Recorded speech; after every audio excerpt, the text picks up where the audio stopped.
주님의 크신 은혜 가운데 여러분의 얼굴에 환한 미소가, 그리고 몸에는 건강이, 마음엔 평안이, 영혼에는 기쁨이 넘쳐 흐르는 가운데 모든 관계가 사랑으로 아름다운 삶을 이루어가시는, 온전한 삶을 이루어가시는 우리 성도 여러분들이 되시기를 간절히 바랍니다.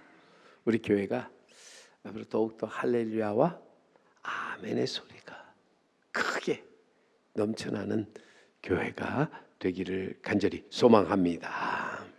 세상의 아름다운 행복 멀리 있지 않지요.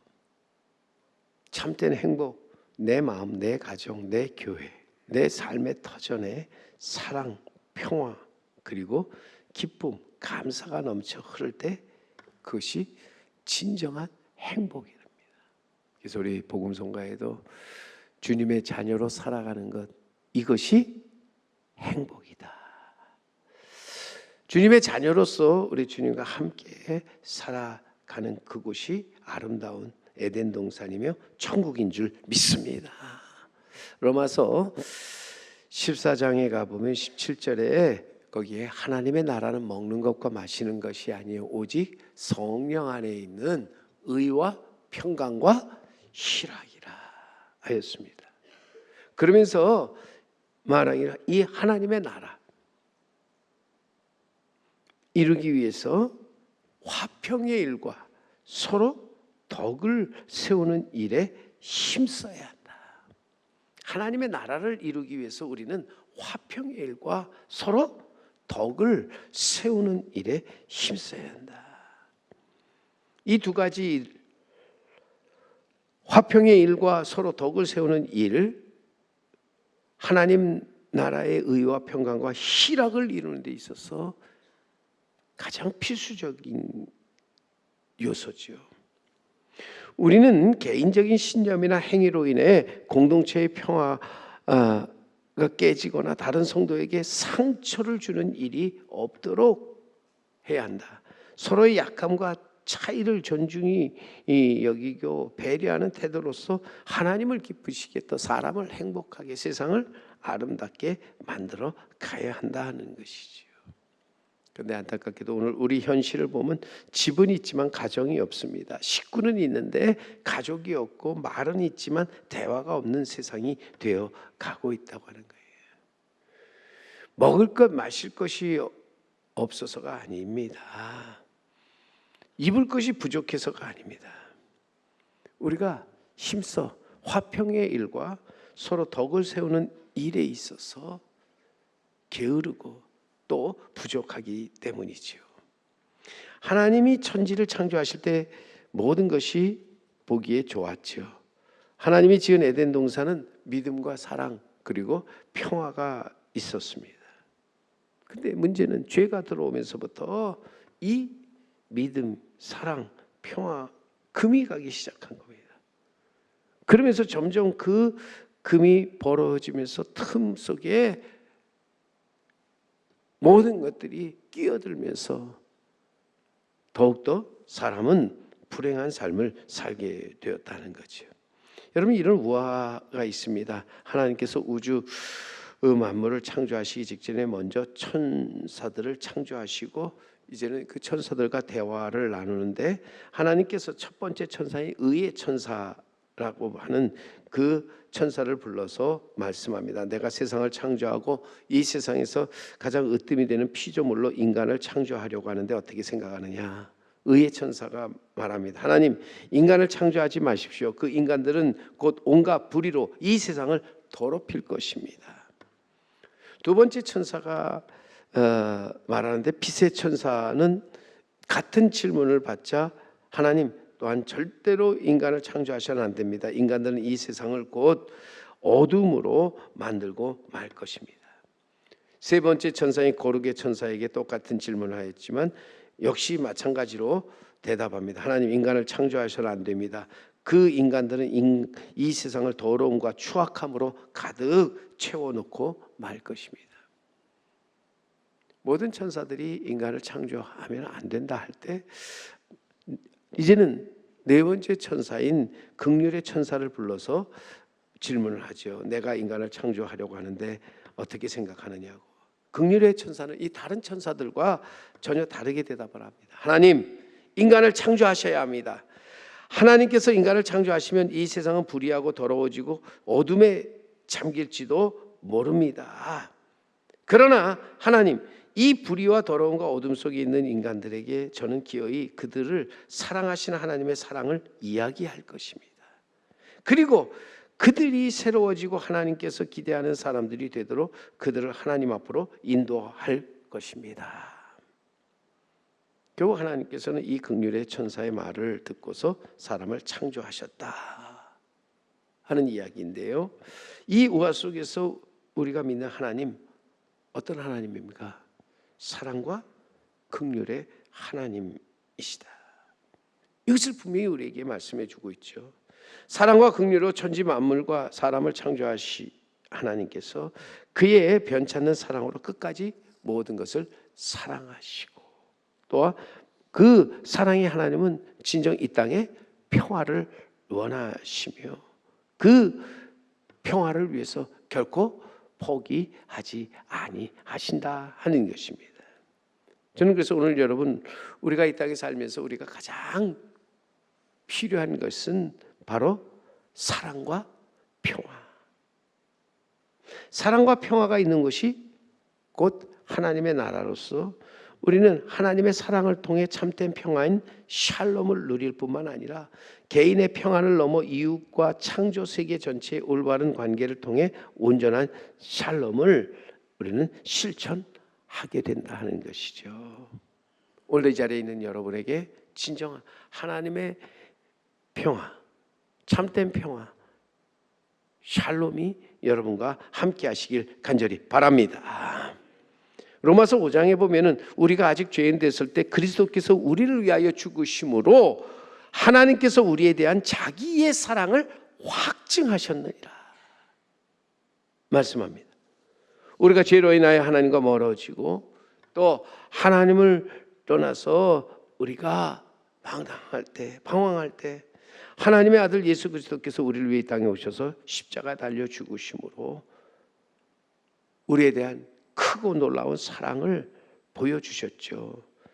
또한 하늘과 땅의 모든 만물이 화목하는 기반이 되어서 그 안에서 우리 주 예수 그리스도의 그 크신 은혜 안에서 우리 모두가 화목하게 하셨다 하는 것입니다. 그런 점에서 주님의 십자가는 하나님과 인간의 단절을 회복시키고 인간과 인간 사이의 화평을 실현시키는 화평의 실현이고 평화의 상징이며 나아가 하나님의 사랑의 확증이라고 하는 거예요. 그러므로 이 땅에서 우리 주님은 우리에게 말씀합니다. 너희는 나를 믿고 내가 너희를 사랑한 것처럼 너희도 서로 사랑하라고. 내가 너희에게 평화를 외쳤던 것처럼 너희는 평화하라. 믿고 사랑하며 평화하라. 주님의 세 계명이죠. 오늘 우리가 이 주님의 세 계명 앞에 순종할 때 모든 어두움이 물러가게 되고 모든 불의에서 우리는 벗어나서 더럽고 추한 모든 것들을 다 몰아내는 가운데 거기서 성령 안에서 의와 평강, 희락이 넘치는 하나님의 나라를 이루게 되는 줄 믿습니다. 거기서 우리는 하나님의 거룩한 뜻을 펼쳐 나아가게 되는 것입니다. 오늘 우리에게 주신 말씀을 보세요. 너무 우리가 잘 알고 있는 포도나무 비유로서 예수님이 이 포도나무의 비유를 통해서 우리가 이 땅에 하나님의 나라를 이루는 법을 우리에게 말씀해 주고 있습니다. 우리가 이 땅에서 진정 어떻게 하나님의 나라를 이루며 살 수 있는가? 이 말씀 예수님의 마지막 고별 설교 가운데 주신 말씀으로 예수님께서 십자가에 달려 죽기 전에 제자들에게 남긴 유언, 마지막 유언과 같은 말씀이죠. 오늘 본문 1절에 주님 말씀하십니다. 나는 포도나무요 내 아버지는 농부라. 나는 포도나무요 내 아버지는 농부라고 말씀합니다. 농부가 자기 밭에 땅을 파서 돌을 제하고 극상품 포도나무를 심습니다. 그리고 망대를 세우고 온 열심을 다해서 그 포도나무를 가꾸고 돌봅니다. 그 까닭은 농부가 그 포도나무에서 좋은 포도 열매를 맺기를 바라기 때문이죠. 포도나무에서 귀한 포도의 열매를 얻기 위함이라고 하는 거예요. 그런데 보세요. 그 포도나무에 맺힌 열매, 좋은 포도가 아닌 들포도였습니다. 분명히 이것은 여러분 농부가 바라는 게 아니잖아요. 농부가 들포도, 아니 좋지 않은 포도 열매를 바라고 열심히 땅을 파고 돌을 제거하고 그 상품의 포도나무를 심은 것은 결코 아니었다는 거죠. 그러기에 예수님 세상에 계실 때 뭐라고 말씀하셨습니까? 마태복음 7장에 가보면 예수님 말씀합니다. 좋은 나무가 나쁜 열매를 맺을 수 없고 못된 나무가 아름다운 열매를 맺을 수 없다 하는 것이죠. 그런 점에서 여러분 분명히 좋은 나무에 좋은 열매가 맺어지는 것, 당연한 일이라는 거예요. 우리는 분명 이 땅에서 아름다운 열매를 맺기 위해서 좋은 나무에 붙어있는 가지가 되어야 한다. 좋고 아름다운 포도 열매를 맺기 위해서 좋은 포도나무에 붙어 있어야지만 분명히 거기에 좋은 이제는 포도 열매를 거기서 맺게 된다는 거죠. 오늘 본문 5절 6절 그래서 여러분 보시면은요, 거기에 보세요. 나는 포도나무에 너희는 가지라.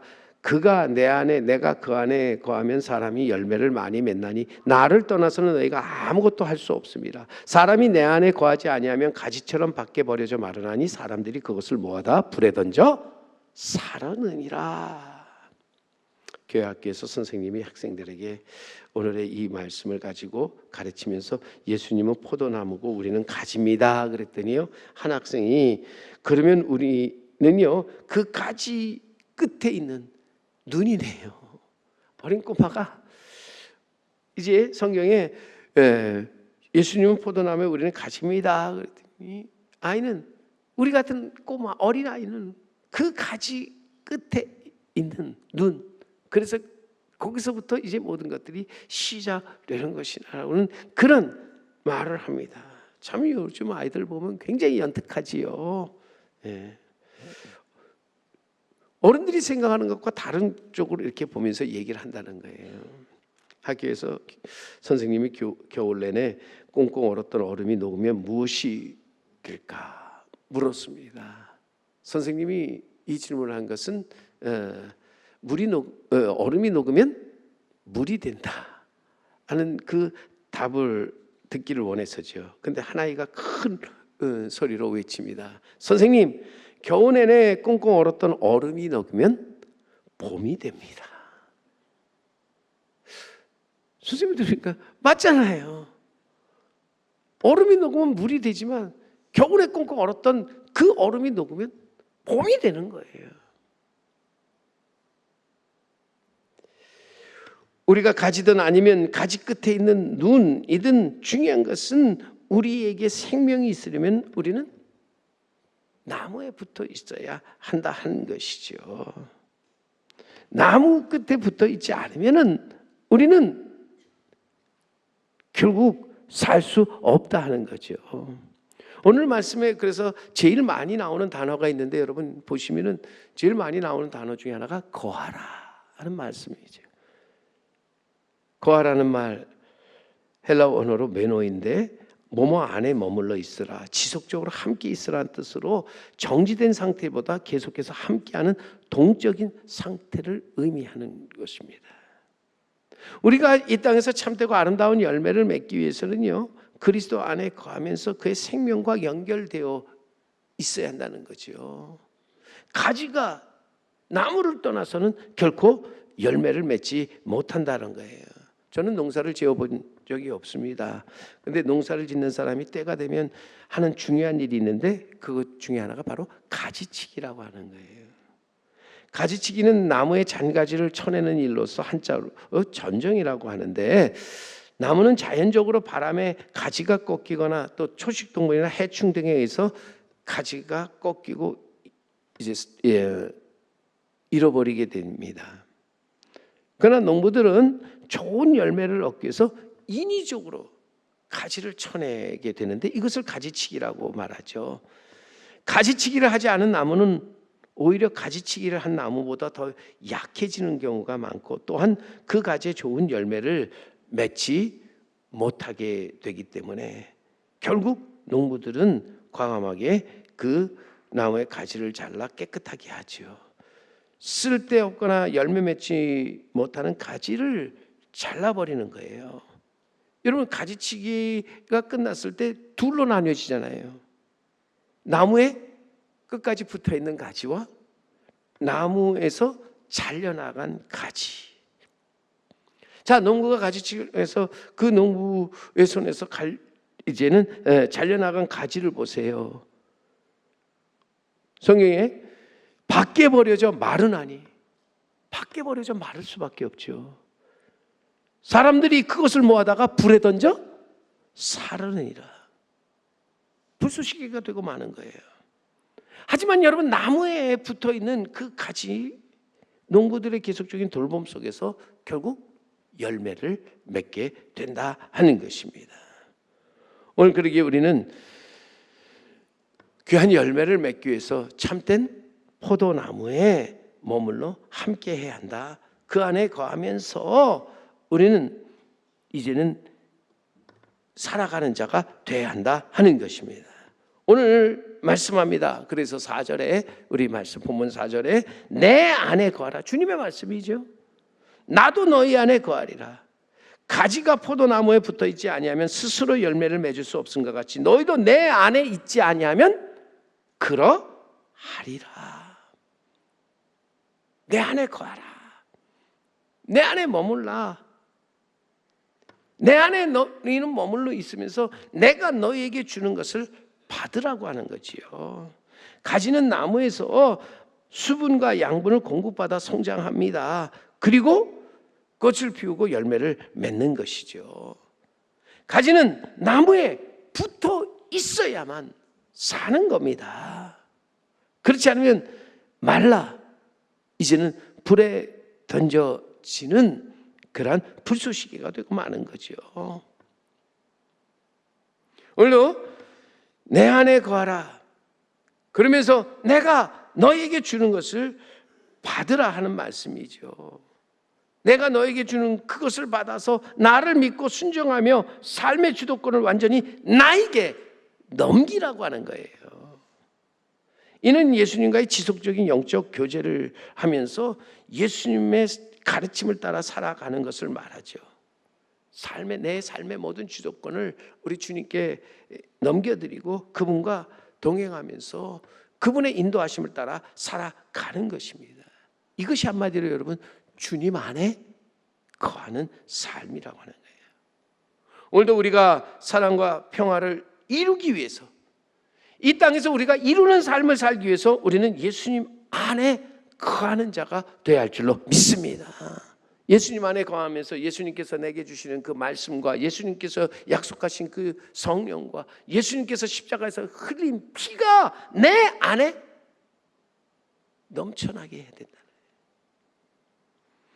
헨리 누이라는 사람이 인도의 성녀라 불리우는 테레사 수녀를 만나서 그녀의 삶을 살펴보는 후에 그는 이렇게 말을 합니다. 테레사 수녀가 그리스도를 인격적으로 만났고 그분과 가장 가깝게 연결되었기에 그녀의 삶에서 저렇게 아름다운 향기와 열매가 있게 되었다. 여기 분명한 것은 그가 인격적으로 그리스도를 만나 그분과 가장 가깝게 연결되었기에, 이 말은 뭐예요? 그가 주님 안에 거하였기 때문에, 주님 안에 머물러면서 주님과 함께했기에 그녀의 삶에서 그토록 아름다운 향기와 열매가 있게 되었다. 우리 삶의 아름다운 향기가 그리고 열매가 있기 위해서 우리는 그리스도 안에 거하면서 그분과 영적 교제를 나아가 그분의 가르침을 따라 살아가는 자가 되어야 할 줄로 믿습니다.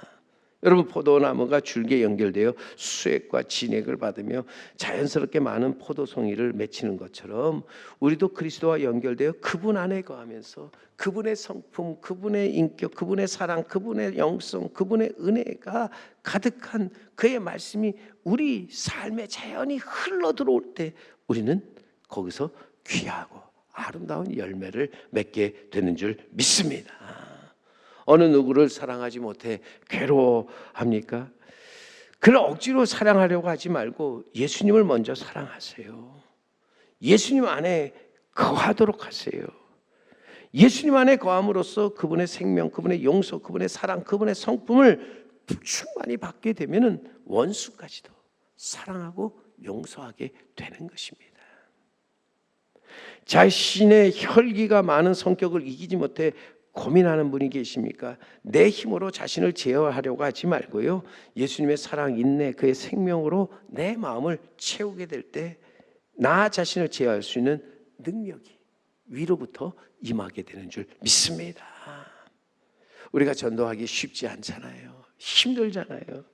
그래서 전도합시다 그러면 굉장히 그냥 마음에 부담을 갖는데, 여러분, 내가 예수님 안에 거하고 그의 사랑으로 내 마음이 가득 채워질 때, 그의 긍휼함으로 내 마음이 가득 채워질 때 우리는 나아가서 담대하게 전하며 외칠 수 있는 거예요.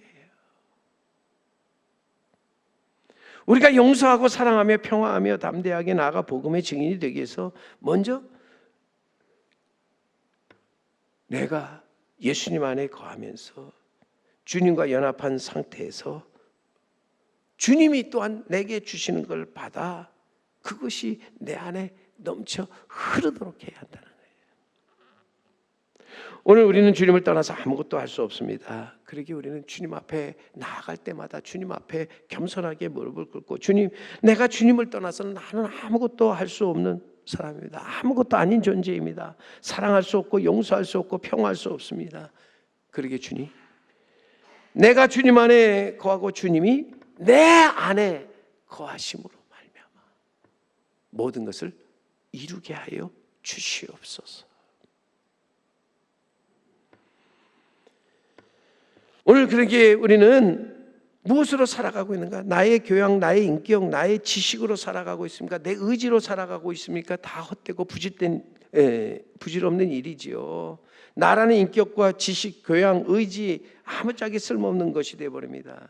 이것들은 내가 왕이 되고 내가 주가 되도록 나를 이끌지요. 그러나 내가 왕이 되고 내가 주가 될 때 세월이 갈수록 거기서는 악한 열매만 맺게 되는 거예요. 오직 예수 그리스도가 나의 왕이 되고 나의 주가 될 때 거기서 우리는 귀한 열매를 맺게 되는 줄 믿습니다. 그리고 우리는 주님 안에 거하는 자가 되어야 한다는 거예요. 보세요. 사도 요한은 요한일서 2장 28절에 이렇게 말합니다. 그의 사랑하는 자녀들에게, 여기서 세례 요한은 나이가 많이 들었습니다. 그때 그는 자녀들에게 권면하듯 말합니다. 자녀들아, 이제 그의 안에 거하라. 이는 주께서 나타나신 바 되면 그가 강림하실 때 우리로 담대함을 얻어 그 앞에서 부끄럽지 않게 하려 함이라. 여러분, 우리가 이 땅에 살면서 주님 안에 거하는 가장 또한 중요한 이유가 있다면 그것은 주님 강림하실 때에 우리가 주님 앞에 부끄러움 없이 그 앞에 서기 위함이라고 하는 거예요. 우리가 하나님이 기뻐하시는 열매를 맺음으로 말미암아 주님으로부터 칭찬을 받고 상급을 받기 위함이라고 하는 거예요. 사랑하는 성도 여러분, 오늘 그렇게 살면서 주님이 내 안에, 내가 주님 안에 거하는 일이 내가 사는 것이요, 또 이 땅에서 우리가 사랑과 평화의 열매를 맺으며 이 땅에서 진정 하나님의 나라를 이루는 길이라 하는 사실을 잊지 말아야 할 줄로 믿습니다. 그러기에 우리는 그리스도 안에 머물며 살며 거하면서 예수님께서 다시 오실 때 담대하게 그분 앞에서 부끄럽지 않고 칭찬받기 위해서 우리는 나아가서 주님이 우리에게 주신 모든 것을 받아서 그것에 따라 살아가는 자가 되어야 할 줄로 믿습니다. 여러분, 오늘 본문에 그래서 요한복음 15장 7절 말씀 마음에 새기고 오늘 이 말씀을 가지고 또 한 주간 동안도 더욱더 승리하는 삶을 살아가기를 바랍니다. 다 함께 우리 7절 말씀을 봉독합니다. 너희가 내 안에 거하고 내 말이 너희 안에 거하면 무엇이든지 원하는 대로 구하라. 그리하면 이루리라. 오늘도 여러분 주님 앞에 나와서 주님 안에 거하고 주님의 말씀이, 주님의 성령이, 주님의 피가 여러분 안에 거함으로 말미암아 여러분 모든 원하는 모든 것을 이루며 살아가시는 우리 성도 여러분, 그리고 우리 제3교회가 되기를 원합니다. 하나님이 원하시는 믿음 가운데 사랑과 평화의 열매를 맺는 비결이 있다면 이 땅에 우리가 하나님의 나라를 이루며 하나님의 뜻을 이루어가는 길, 오직 하나님의 아들 예수 그리스도를 나의 주 나의 왕으로 삼아 내가 그의 안에 거하고 또 그가 내 안에 거하도록 하는 일인 줄 믿습니다. 오늘도 그러기에 우리가 예수님과 연합하여 그분 안에 거함으로써 그분의 생명, 그분의 사랑, 그분의 은혜가 내 안에 넘쳐 흘러서 이 땅에서 그 사랑, 그 은혜로 말미암아 평화를 이루며 나아가서 이 땅의 진정한 평화의 삶을 또한 이룬 우리 성도 여러분과 제3교회가 되기를 주님의 이름으로 간절히 축원합니다.